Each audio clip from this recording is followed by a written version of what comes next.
Hello everyone, welcome from Gyanjyoti coaching centre. I am Amit sir. আজকে যে আমাদের আলোচনার বিষয় হচ্ছে সেটা হচ্ছে সিধু কানু বিরসা বিশ্ববিদ্যালয়ের অধীনস্থ যে সমস্ত ছাত্রছাত্রীরা ফার্স্ট সেমিস্টারে পড়াশোনা করছে তাদের হিস্ট্রি মেজর পেপার 1 থেকে একটি অতি গুরুত্বপূর্ণ বিষয়, যেটা হচ্ছে নবপ্রস্তর যুগের বিভিন্ন বৈশিষ্ট্যগুলি সম্পর্কে আমরা আজকে আলোচনা করবো। চলো ভিডিওটি শুরু করা যাক।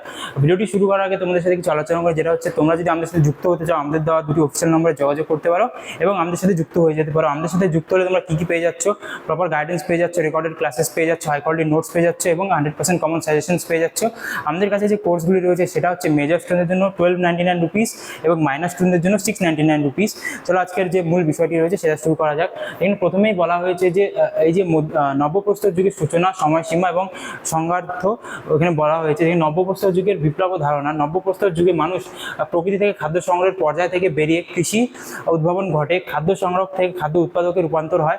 প্রত্নতাত্ত্বিক গর্ডন চাইল্ড নবপ্রস্তর যুগকে বা নিওলিথিক রেভলিউশন, নবপ্রস্তর বিপ্লব বা নিওলিথিক রেভলিউশন বলেছে। এখানে এটাই বলা হয়েছে নবপ্রস্তর যুগে মানুষ শিকারী থেকে উৎপাদকে পরিণত হয়েছে, বিভিন্ন ধরনের যে নতুন নতুন ব্যবস্থা এই সময় এসেছে, তাই এটাকে প্রত্নতাত্ত্বিক যে রয়েছেন চাইল্ড গর্ডন চাইল্ড তিনি এটাকে নবপ্রস্তর বিপ্লব বলেছেন। পরবর্তীতে রয়েছে কালানুক্রমিক ও সময়সীমা, যেখানে বলা হয়েছে বিশ্বের পরিপ্রেক্ষিতে নবপ্রস্তর যুগের সূচনা প্রায় 9000 খ্রিস্টপূর্বাব্দে হলেও ভারতে মোটামুটিভাবে খ্রিস্টপূর্ব 6000 থেকে খ্রিস্টপূর্ব 2000 অব্দ পর্যন্ত এই যুগ বিরাজ করেছিল। তবে ভারতের সর্বত্র এই বিকাশ একই ধরনের ছিল না। এখানে এটাই বলা হয়েছে 9000 খ্রিস্টপূর্বাব্দে নবপ্রস্তর যুগের সূচনা হলেও ভারতে এর সময়সীমা ভিন্ন ছিল এবং ভারতেরও বিভিন্ন বিভিন্ন জায়গায় এর সময়সীমা আলাদা আলাদা ছিল, এখানে আমরা বলতে পারি। পরবর্তীতে আমরা দেখব হচ্ছে কৃষি ও অর্থনৈতিক বিপ্লব, যেখানে বলা হয়েছে কৃষি আবিষ্কারের মধ্যে মানুষ প্রথমে মাটি করে বীজ বপন শুরু করে।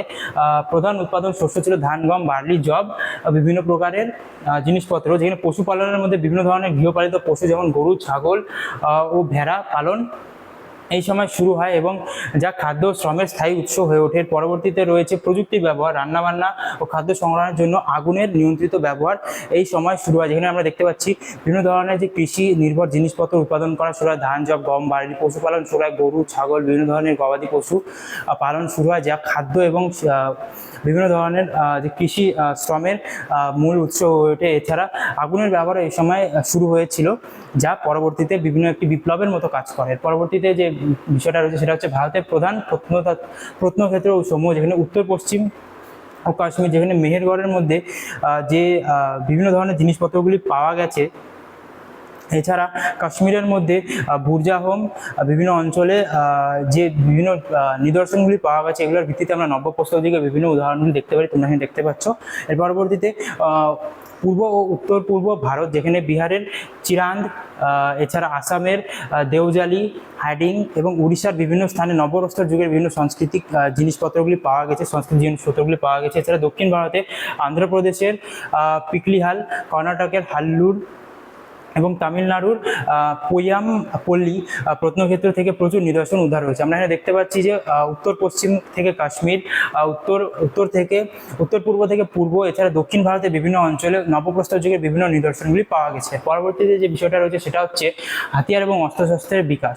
মসৃণ ও পলিশ করা পাথর, যেখানে কালো স্লেট বা বেলে পাথরের তৈরি সূক্ষ্ম এবং মসৃণ হাতিয়ার এই যুগের প্রধান চাবিকাঠি ছিল। যেখানে বলা হয়েছে এই সময় যে হাতিয়ারগুলির আকার ছিল ছোট, দেখতে ছিল মসৃণ এবং খুবই ধারালো ছিল। এছাড়া এখানে বলা হয়েছে হাড়ের অস্ত্রের ব্যবহার, যেখানে হাড় দিয়ে বিভিন্ন ধরনের ছুঁচ, হারপুন, বর্ষাফলক, তীর ফলক, ছোড়া প্রচুর পরিমাণে পাওয়া যায়। এখানে বলা হয়েছে সেই সময় যে পশুর হাড়, বিভিন্ন হাড় দিয়ে বিভিন্ন ধরনের অস্ত্রশস্ত্র তৈরি করা হতো, যেগুলি খুবই ধারালো হতো। এছাড়া হাতলযুক্ত অস্ত্র, কার্যক্ষমতা বাড়াতে পাথরের কুঠার ও অস্ত্রগুলোতে কাঠের বা হাড়ের হাতল লাগানো হতো। এখানে বলা হয়েছে সেই সময় থেকে হাতলের ব্যবহার শুরু হয়, যাতে বিভিন্ন ধরনের কাজ করতে সুবিধা হয়। যেখানে হাড় বা পাথরের মধ্যে হাতল লাগিয়ে বিভিন্ন ধরনের কর্ম করা হতো। ধাতুর প্রাথমিক আভাস, তামার প্রাথমিক নিদর্শন পাওয়া গেলেও ধাতুর ব্যাপক ব্যবহার তখন শুরু হয়নি। এটাই বলা হচ্ছে সেই সময় বিভিন্ন ধরনের উদাহরণ তামার ব্যবহার দেখলেও সেই সময় বিভিন্ন ধরনের ধাতুর ব্যবহার সেই সময় সেভাবে শুরু হয়েছিল না। পরবর্তীতে আমরা দেখব যে শিল্পকলা এবং মৃৎশিল্প বা বাস্তবায়ন, কুমোরের চাক বা মৃৎপাত। এই সময় প্রাথমিকভাবে হাত দিয়েই বিভিন্ন ধরনের জিনিসপত্র তৈরি করা হতো। তার পরবর্তীতে কুমোরের চাক বা পটার্স হুইল উদ্ভাবনের মাধ্যমে উন্নত মৃৎপাত্র তৈরি শুরু হয়। এছাড়া বলুচিস্তানের ঝোব, নাল এবং কুল্লি অঞ্চলে চমৎকার বিভিন্ন ধরনের মৃৎপাত্রের উদাহরণ পাওয়া গেছে। এখানে এটা বলা হচ্ছে সেই সময় যে কুমোররা মৃৎপাত্র তৈরি করতো এবং সেগুলি নিদর্শন বালুচিস্তানের বিভিন্ন অঞ্চলে পাওয়া গেছে। এর পরবর্তীতে বস্ত্রায়ন এবং অন্যান্য পেশা। এই যুগের মানুষ কার্পাস, তুলো, পশম ব্যবহার করে বস্ত্রায়ন শেখে। এছাড়াও সমাজে গৃহ নির্মাণ, নৌকা তৈরি, হাতিয়ার তৈরির মতো যে বিভিন্ন ধরনের জিনিসপত্রগুলি পেশার সূচনা হয়। এই সময় এটা বলা আছে বিভিন্ন ধরনের জামা কাপড়ের উন্নয়ন এই সময় ঘটে। এছাড়া বিভিন্ন ধরনের যে পেশা, যেমন এখানে বলা হয়েছে নৌকা তৈরি, গৃহ নির্মাণ, হাতিয়ার তৈরির মতো বিভিন্ন ধরনের পেশাগুলি এই সময় উন্নতির ঘটে।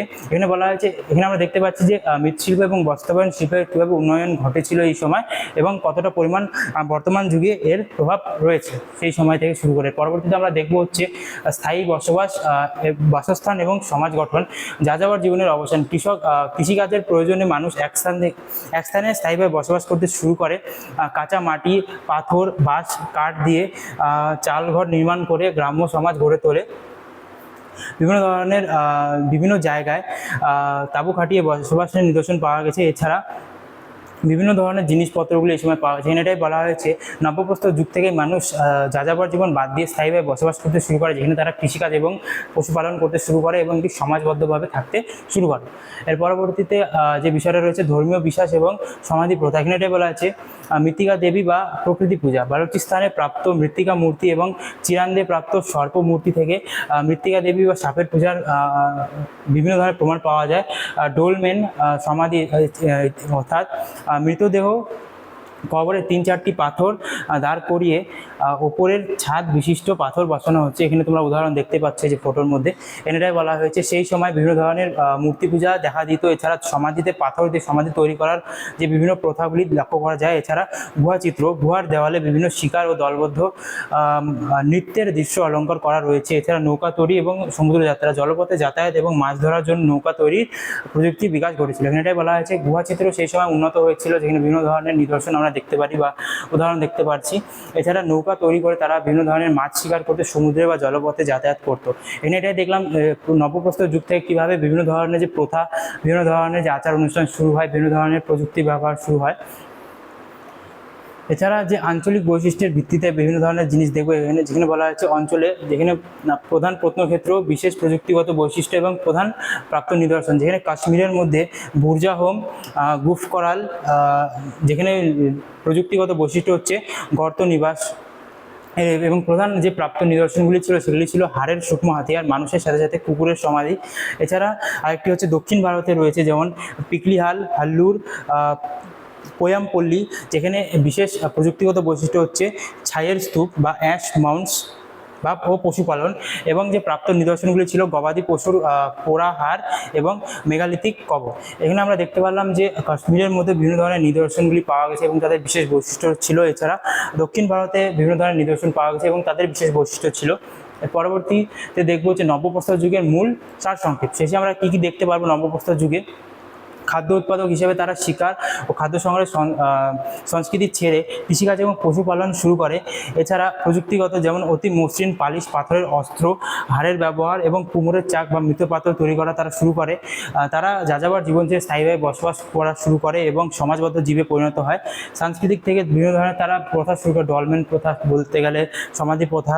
এছাড়া বিভিন্ন ধরনের মূর্তি পূজা এবং চিত্রশিল্পের মধ্যে বিভিন্ন ধরনের গুহা চিত্রগুলি তারা তৈরি করে।